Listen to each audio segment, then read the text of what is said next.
tout le monde, c'est Christo. Aujourd'hui on se retrouve pour les Breaking News. Aujourd'hui je me suis dit on va parler de smartphone parce que ça fait longtemps que je vous ai pas parlé de smartphone.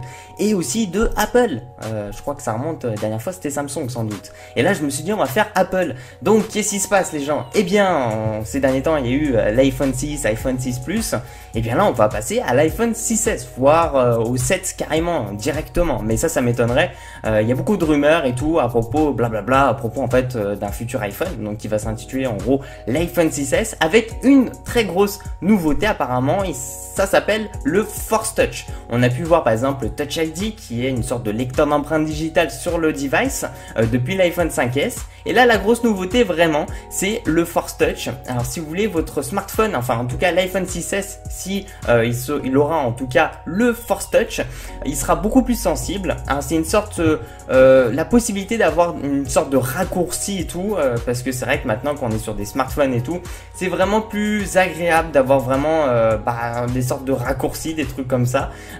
Donc par exemple comme on peut retrouver sur l'iOS, bien sûr, quand vous descendez donc sur votre écran et tout, vous avez une sorte de dashboard en quelque sorte où vous pouvez régler la luminosité, le Bluetooth et tout.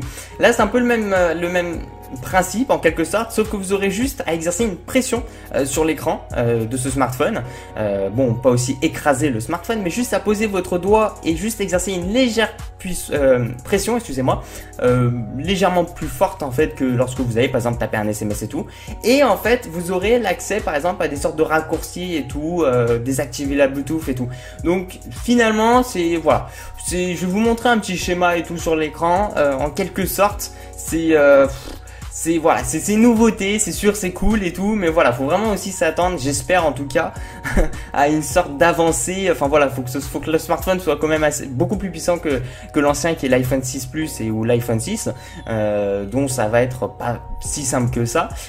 Donc quelque chose, j'espère en tout cas qu'on va se retrouver avec quelque chose, en tout cas voilà, qu'il y aura beaucoup plus d'options que juste le Force Touch, parce que si on se retrouve juste avec le Force Touch, et bien écoutez, moi je trouve ça dommage de juste mettre cette sorte de bonus, enfin c'est une sorte de gadget qu'on rajoute au smartphone. Mais franchement c'est une très bonne idée, ils auraient dû peut-être le mettre pour l'iPhone 6 ou l'iPhone 6 Plus, mais bon ça reste à voir. Je vais aussi vous montrer en fait l'iPhone 7 parce que beaucoup de gens en parlent aussi de l'iPhone 7 et tout, forcément dans les médias les gens ils vont tout d'un coup se bâcler en fait, voilà, vraiment foncer dans ce titre là en mettant iPhone 7 et tout.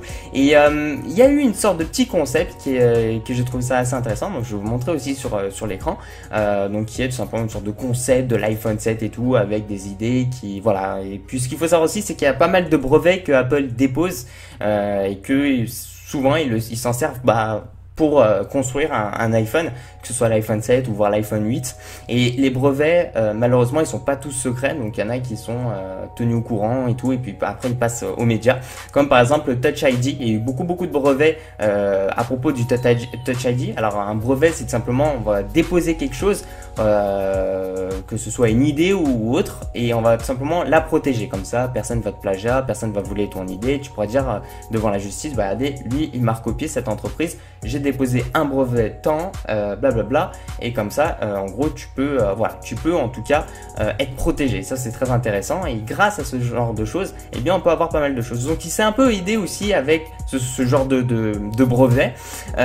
Et donc, j'ai juste vous lire à peu près les caractéristiques. Donc, c'est écran de bord à bord, donc qui est corps en métal. Le design de cet iPhone 7 Plus est minimaliste, comme vous pouvez le voir. Donc il n'y a pas de port de charge comme on a l'habitude en fait sur les iPhones, c'est-à-dire en fait ça va se faire en gros sans fil. Donc maintenant on retrouve vraiment beaucoup dans les smartphones, enfin ça devient, on va dire, de plus en plus fréquent, mais bon, je crois que c'est par induction ou un truc comme ça, mais bon voilà, c'est quelque chose vraiment, je pense qu'il faut prendre à la légère, parce que pour l'instant, comme je vous en avais beaucoup parlé en termes de batterie et tout, voilà, les grosses entreprises et tout, enfin même derrière tout le monde, on ne sait pas vraiment, on a du mal en fait à stocker de l'énergie dans une batterie, et ça c'est le plus gros défaut. D'ailleurs c'est comme ça que vous pouvez voir aussi que votre smartphone va se décharger très rapidement. Bref, je vais continuer.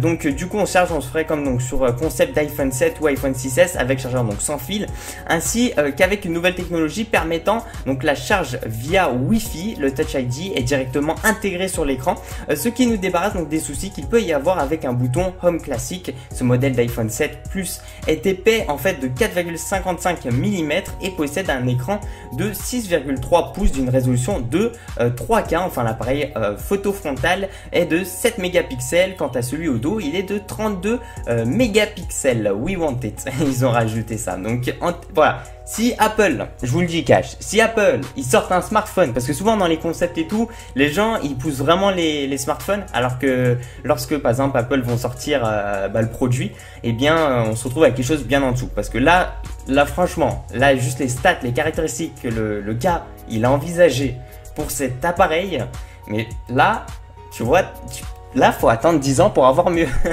Non, je taquine en même temps. Non, mais franchement, bon, un écran 3K, ça sert pas à grand chose. De l'UHD en gros, de l'Ultra HD sur un petit smartphone et tout, bon voilà, ça reste un plus. Bon, ça va vider là aussi la batterie. Un écran de 6,3 pouces c'est énorme, c'est une mini tablette, donc faut plus optimiser donc pour une 4,55 mm. Et vraiment la chose très intéressante que lui il en a parlé, c'est le Touch ID en fait qui sera disponible sur tout l'écran. Et ça j'ai pu voir aussi un brevet qui a été déposé à propos de ça, donc Apple, et ça c'est quasiment sûr, donc certainement. Et d'ailleurs je crois que j'en avais parlé de ça pour l'iPhone 7 en plus, comme quoi dans ce futur iPhone, eh bien alors eux ils ont appelé ça l'iPhone 7 Plus parce qu'on a dit iPhone 6, iPhone 6 Plus, donc eux ils se sont dit iPhone 7, iPhone 7 Plus quoi, voilà, mais bon.